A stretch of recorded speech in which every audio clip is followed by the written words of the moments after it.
Olá, meus amores! Bem-vindos a mais um vídeo meu aqui no canal do YouTube. Obrigado por você estar assistindo.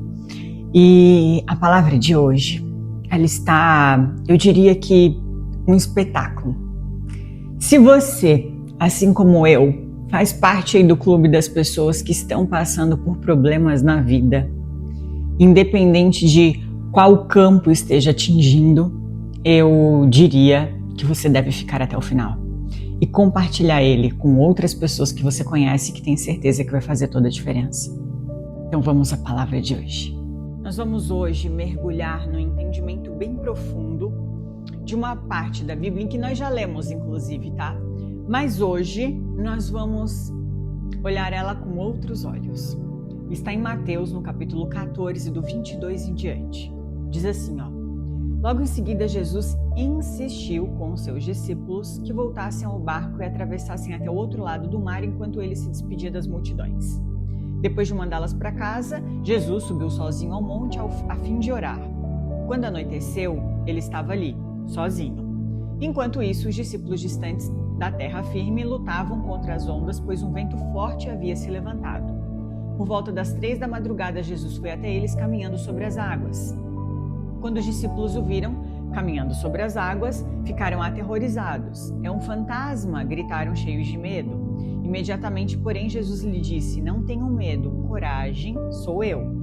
Então Pedro gritou, se é realmente o Senhor, ordene que eu vá caminhando sobre as águas até onde está. Venha, respondeu Jesus. Então Pedro desceu do barco e caminhou sobre as águas em direção a Jesus.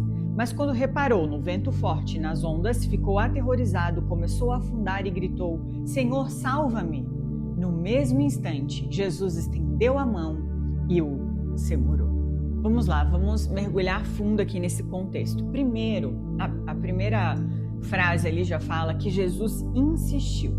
Ele obrigou os discípulos a irem até o outro lado do mar.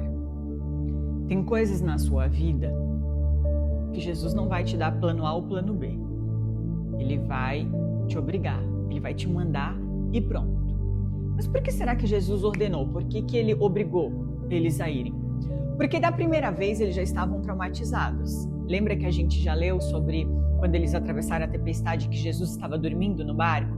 Então imagina, eles já estavam com medo da primeira vez, quando eles estavam no barco, atravessaram a tempestade e Jesus estava nele.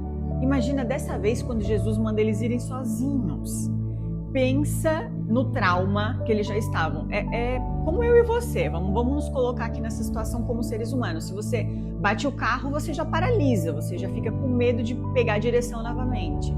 Se você, por exemplo, se afoga na piscina ou no mar, você dá uma brecada. Você não consegue entrar de novo porque você lembra daquilo que aconteceu. Então é mais ou menos isso. Jesus obrigou eles a irem. Porque se eles tivessem a opção de escolha, eles jamais iriam. Se com Jesus eles quase morreram de medo, imagina sozinhos o que não iria acontecer, né? Bom, então como Jesus não deu opção para eles, a Bíblia continua aqui dizendo, ó. E quando eles estavam no meio do mar, começa a tempestade. Agora eu pergunto para você, será que Jesus Cristo ele sabia que essa tempestade viria sobre eles quando eles estivessem sozinhos em alto mar? Será que Jesus já sabia? Talvez você esteja pensando que sim, né? Eu também pensei que sim, claro. É porque Jesus vai lá para salvar eles. Mas se a gente reflete sobre isso, eu e você estamos querendo dizer que Deus gosta que a gente passe aperto. Que Deus gosta de nos ver no desespero, né? É isso que eu e você acabamos de dizer, refletindo sobre o acontecimento de Jesus e dos discípulos. Entenda que o que eu e você chamamos de aperto, de dificuldade, de fase difícil, Deus chama de teste. Porque para mim e para você, o que parece ser uma tempestade, o fim do mundo, para Deus não é nada. Então anota o que eu vou te dizer agora, que isso aqui é muito importante. Toda a tempestade da sua vida guarda um grande milagre. Anota isso aí, porque você não pode esquecer. Toda angústia que você passa, toda fase difícil, tudo aquilo que você acha assim, não não dá mais, eu não vou conseguir mais. Não tem mais solução para esse problema que eu estou passando. Do outro lado, tem reservado para você o grande milagre da sua vida. Anota o que eu vou te dizer. Deus nunca vai te deixar passar, enfrentar um problema que Ele já não tenha o poder de resolver. Nunca. Jamais na sua vida isso vai acontecer. Mas vamos continuar a leitura aqui, ó. Daí, eles estão novamente no meio do mar. De novo, eles estão no meio da tempestade. Só que dessa vez, Jesus não está no barco dormindo. O que deixam eles com medo 3 vezes maior. A certeza de que eles vão morrer, porque agora Jesus não está perto. Quando de repente, no meio da tempestade, do caos, do desespero, do medo, do apavoro, vem alguém sobre a água. Entenda que Jesus não estava no barco dessa vez. Dessa vez ele estava andando sobre as águas, o que é muito melhor.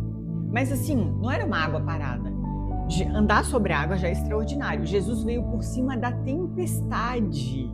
Ele estava andando sobre algo em grande movimento. O que nós aprendemos aqui com essa parte? Que tudo que tira teu sono, tudo que tira tua paz, tudo que te apavora, tudo que tu acha que tu já deu sangue por isso, que tu tá aí, sei lá, 30, 40, 50 anos da tua vida tentando resolver, até hoje não resolveu. Tudo o que você às vezes coloca pra fora, sabe? Aqueles dias no quarto chorando, no carro, aqueles dias de revolta, aqueles dias que talvez ninguém nunca tenha visto, só Deus. Tudo isso que pra ti é gigantesco, pra Deus não é nada. Ele anda sobre aquilo que te aterroriza. Isso é a grande prova de que eu e você precisamos de parar de confiar em nós mesmos e entender que não é a nossa capacidade, é o poder dele que dá a solução para aquilo que eu e você talvez estamos perdendo anos da nossa vida e até hoje não conseguimos resolver simplesmente porque não demos a opção de ele conseguir solucionar. Continuando, vamos continuar aqui o contexto da história voltando à Bíblia. Diz assim, ó, Jesus vem sobre as águas e todos ficam assustados. Então no barco grita Pedro, claro, porque Pedro é Pedro, né? É um fantasma. Tá, eu e você acho que também pensaríamos isso, né? Aí Jesus rapidamente responde, calma, sou eu. Pedro vê nisso uma grande oportunidade, porque ele pensou, peraí, eu já estou vivendo no meio de uma tempestade, o negócio aqui já está ruim, já todos os 12 já estão basicamente mortos. Se Jesus está dizendo que é ele, eu vou aproveitar essa chance para viver algo novo no meio de tudo isso. Toda tempestade da sua vida, todo momento ruim, tudo isso que você não está conseguindo resolver aí, seu casamento, suas finanças, filhos, saúde, tudo isso que você não está conseguindo resolver aí, toda tempestade, ela vai te dar 3 opções, sempre. Por favor, anote essas 3 opções que você tem. Opção número 1, morrer de medo. 2, fugir, desistir ou se traumatizar.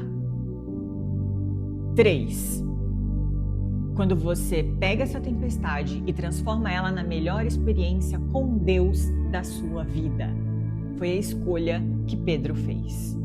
Entenda que no final das contas, é você quem decide se você quer ficar no barco, como os outros discípulos fizeram, ou se você quer andar sobre as águas junto com aquele que tem o poder de te salvar, como foi a escolha de Pedro.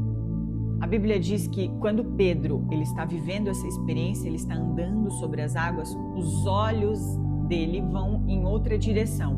E é aí que ele perde o foco. Quando você olha mais para as tempestades da sua vida do que para Deus que tem o poder de solucionar elas, o que acontece é que a tempestade se torna muito maior do que Deus para você. E quando Pedro começa a afundar, quando Pedro olha para os lados, vê o tamanho da tempestade desfoca do foco principal, que é Jesus Cristo, ele começa a afundar. Então ele diz: Jesus, salva-me. Em outras palavras, ele fala: eu preciso de ti, sozinho eu não consigo, segura a minha mão e me levanta daqui agora. Então, continua o texto, Jesus estende a mão e puxa Pedro para a superfície. É isso o que toda tempestade da sua vida te oferece, exatamente isso. A chance de você dizer para Deus que você não é capaz de fazer isso sozinho e que você precisa dele em todos os momentos da sua vida para que você consiga andar sobre as águas, andar sobre os problemas que você não tem capacidade de resolver, mas que para Deus é assim, para que ele consiga resolver. A tempestade que para umas pessoas é o fim, acabou, para outras é a maior experiência com Deus da vida.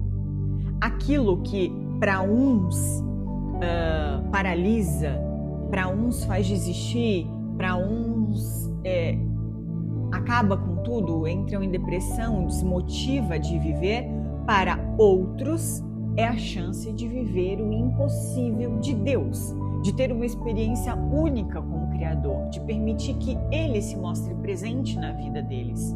Entendam que todos estão diante da mesma situação, mas cada um pode viver finais completamente diferentes, depende da decisão que tomarem neste exato momento.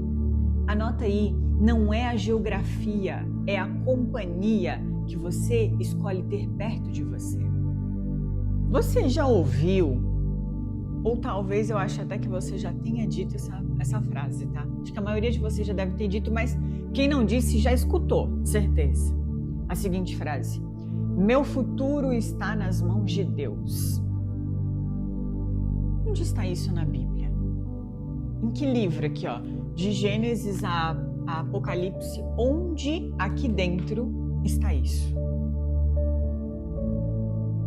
Não tem. Você nunca vai ler isso na Bíblia. Sabe por quê? Porque o seu futuro não está nas mãos de Deus.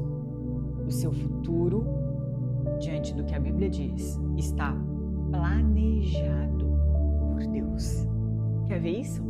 Vamos ler, vamos deixar que a Bíblia te comprove. Em Jeremias, no capítulo 29 e o versículo 11. Jeremias 29, 11. Nós vamos dividir ele em duas partes para a gente conseguir entendê-lo, mas eu vou ler ele inteiro agora. Porque Deus, eu sei os planos que tenho para vocês, diz o Senhor. São planos de bem, não de mal, para lhes dar o futuro pelo qual anseiam. Vamos refletir sobre isso agora. Lá no livro de Mateus, a gente leu uma circunstância, uma situação, né? Aqui nós estamos lendo algo um pouco diferente. Quem diz isso, quem começa a dizer isso aqui no versículo, é Deus. Deus diz: eu tenho planos para você. Ele tem planos para a nossa vida.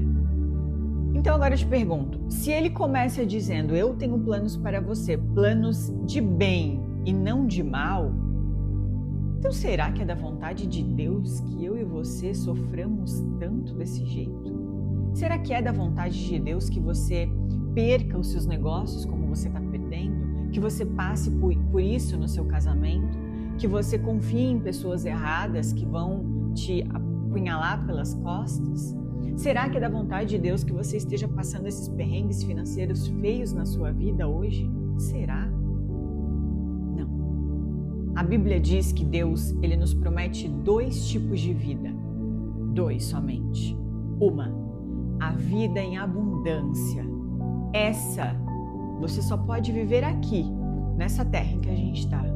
E a segunda, a vida eterna, que essa você só vai poder viver depois que Jesus Cristo vier nos resgatar. Se você não está vivendo nenhum desses 2 padrões de vida hoje, então é claro que você não está vivendo segundo os padrões bíblicos. E a complexidade desse versículo, ela é tão grande, porque ele começa dizendo assim, ó, Deus faz planos de bem, não de mal. Ok, é Deus. Mas olha a parte B do versículo. Para dar o futuro que vocês anseiam, para dar o fim que vocês esperam. Aqui é que fica estranho. Porque Deus, ele faz um plano para honrar aquilo que você está esperando para o seu futuro. Esse é o problema. Nós não sabemos planejar o nosso futuro. Eu e você não sabemos quem nós seremos daqui 5 anos. Você sabe onde você vai estar daqui 10 anos exatamente? Como você vai estar? Como vai estar sua empresa? Como vai estar sua família? Não sabe. Então nós não temos a capacidade de planejar o nosso futuro. É aí que tem um problema, porque Deus faz planos, mas as decisões são nossas. Seria mais ou menos assim, ó. Suponhamos que você tem um filho. Bom, se você não tiver filho, você é um filho, então você vai compreender da mesma forma. Ou você é um filho ou você tem um filho. Então, você vai chegar para o seu filho e você vai dizer: eu quero que quando você crescer, você seja uma médica, uma advogada, você seja um engenheiro, ou que você toque a minha empresa, que você seja um ótimo administrador, um ótimo comerciante, um ótimo empreendedor como eu. Isso é garantia de que o seu filho ou sua filha vai se tornar o que você pretende? Não. Por que não é garantia? Porque depende das escolhas deles. É assim com Deus e com a gente. Ele tem planos, isso é verdade. Ele tem planos para o nosso futuro e ele confirma isso na Bíblia. Só que os planos dele talvez não aconteçam por conta da minha e da sua escolha, assim como é na vida do seu filho. Entenda, o seu futuro ele não está decretado. Ele depende tão e somente de todas as atitudes e decisões que você tomar hoje na sua vida. Então aproveita essa tempestade aí que está passando por você, esse turbilhão de problemas que você não está sabendo resolver, não está conseguindo equilibrar a sua vida. Aproveita esse momento para tomar uma grande decisão, a decisão que vai mudar a sua vida. Faz assim como Pedro. Levanta a sua mão e pede para que Deus te coloque na superfície, te tire desse momento em que você está se afundando, porque Ele é capaz de fazer isso e Ele está esperando você para chamá-lo, para dizer a Ele que você não é bom o suficiente, que sozinho você não consegue, que você precisa dele sim para realizar milagres na sua vida, que a sua capacidade não vai conseguir fazer. E se você tomar essa decisão hoje, vai ser ela que vai definir os próximos 5 ou 10 anos da sua vida. Paz e prosperidade e que você tenha uma semana abençoada na presença de Deus.